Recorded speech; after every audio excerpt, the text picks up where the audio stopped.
This is just a sort of an update to my caving and geology set of videos. While I'm not actually doing anything with caving or geology today necessarily, I do want to detail or explain that my channel on geology rocks, or caving basics and caving skills, has more to do with observational skills and my experience with geology and hydrology, that is the water, primarily in caves and around caves. Most of the caves in the Northeast are solutional caves, and water does flow through them, whether that's active or passive, and the majority of which caves are formed by water soluting or solutional with the minerals and compounds, say acid rain, for instance. Water in and of itself has the capacity to carry microscopic as well as larger amounts of grit and calcium deposits and other things which grind down stone and create space inside a cave. Any cave is created by water solution in the Northeast. Not every cave, but for the most part, except for breakdown caves and talus caves, as well as a few others. Fissure caves are another one, but again, they're created by a fissure opening up through solutional means and or upheaval from underneath, as is any tectonic plate movement and the way that the mountains have formed and whatnot. And as they come out of the ground, the opening of such spaces become fissures, spaces that are wide enough sometimes for us to navigate. For instance, in a cave, I'm sure you've heard the term keyhole passage. That's a passage that has an opening that's fairly wide at the top, a narrow space right below it, and might be even narrower or wider at the bottom, of which you could potentially get pinched in. But if you think about a keyhole, at some point water went through that and has gotten down lower into a passage down below and is still making that passage wider or deeper, and is still going through that passage. In terms of other geology, I do sort of a version of roadside geology, and I'm also looking at different types of stone in the Pioneer Valley of Western Massachusetts, of which there was at one point several million years ago a lake called Lake Hitchcock. And on the edges of that lake we have primarily sandstone or conglomerate, which has been worn away and pocketed and pocked and divoted and so on by water hitting the sides of that lake in waves. We also have a lot of dinosaur footprints, dinosaur remnants. I have somewhere an egg, which is, I believe, an early bird egg, which is petrified. It might even be a bird egg. On one side of it, it has a pockmark like something was trying to get into it, and on the other side it has a burst outward as if something was trying to get out of it.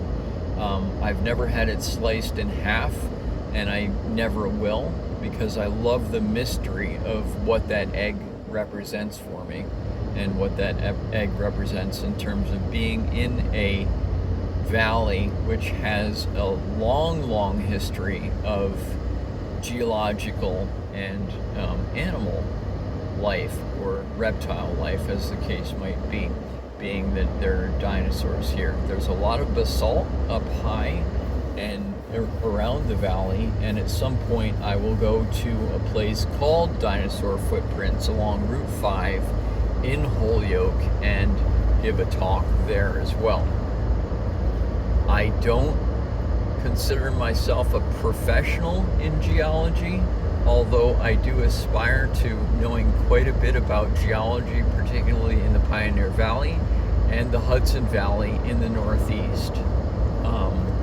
Only through studying it and being interested in caves, I've always also been interested in picking up fossils and collecting them, and that those are formed primarily in limestone and marble.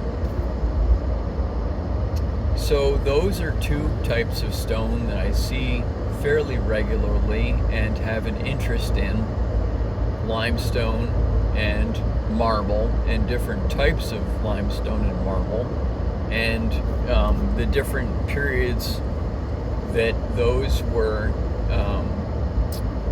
formed and reformed during the last two glacial periods, both receding and flowing back in and receding again during the epoch of the dinosaur, of the early dinosaurs and the later ones.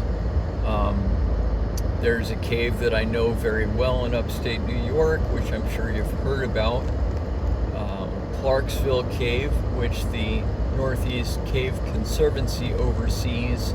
It's a cave that's 4,800 feet long in totality, is solutional, has several tubes in it which are calcium deposit, and a few tubes of which are very snug, as it were.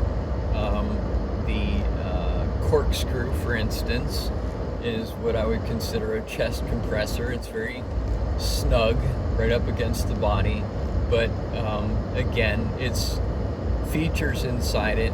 If you were to go through that passage upside down, that is on your back, you would see many features inside that space that are utterly fascinating to look up into: calcium deposits and speleothems, which are cave features, primarily stone features in calcium.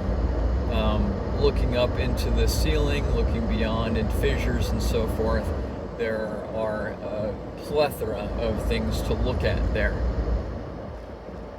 Also, as I'm going through the environment and picking up stones here and there, a lot of what I'm picking up are quartz-based, rose quartz, and other quartz with iron, sandstone, schist, shale, tourmaline, which is a greenish black to all black to partially green, crystals, and several other stones which I don't recall or have the names off the top of my head right now, but several conglomerates which are prevalent in the Pioneer Valley of western Massachusetts, as well as the silt-based regions.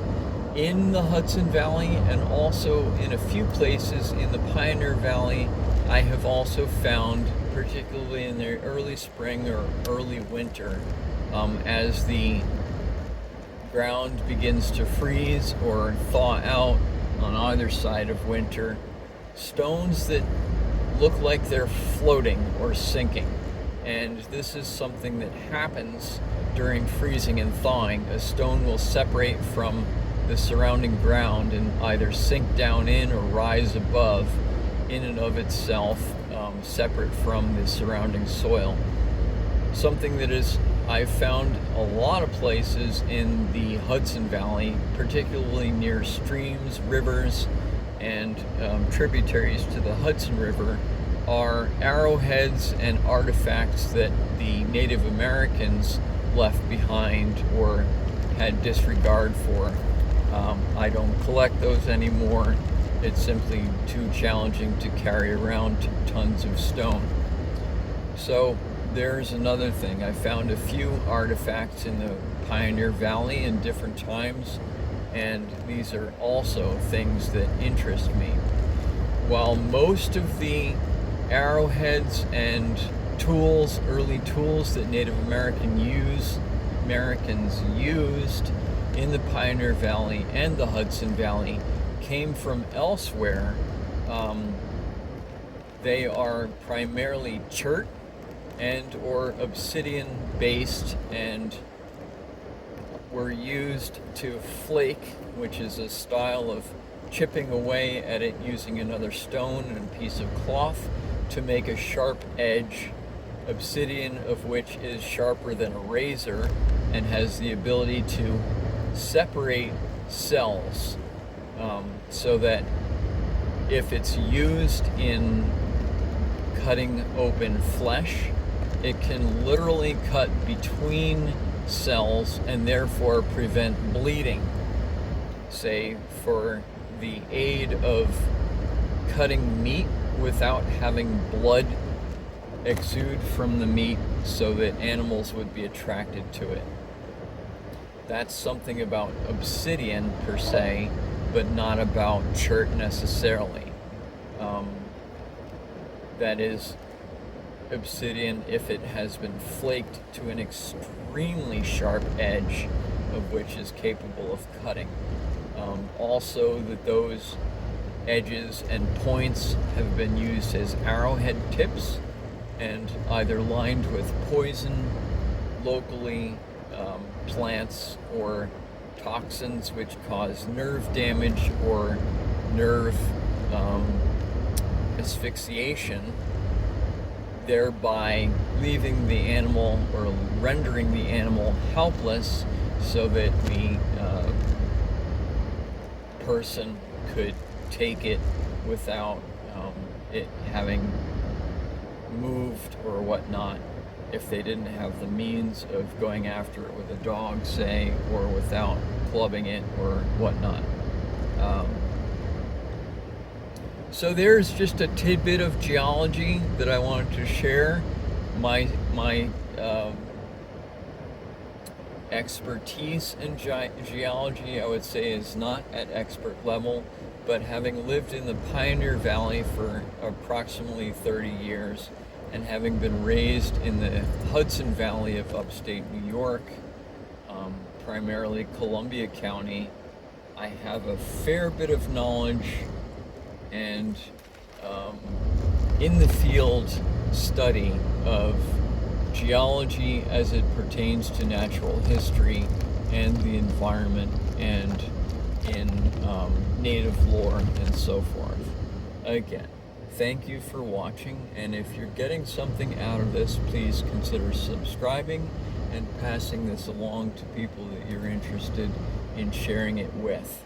Again, this is GEM for Geology Rocks and Caving Basics, and my knowledge and understanding of geology as it pertains to the Pioneer Valley and the Hudson Valley of the upstate New York and western Massachusetts regions. I'm also very familiar with the corridor, which is primarily limestone and marble, going from northern Connecticut all the way through western Massachusetts and upstate New York, eastern New York, all the way up into Vermont and farther north. The band of stone that is prevalent in the formation of and support of caves and cave features.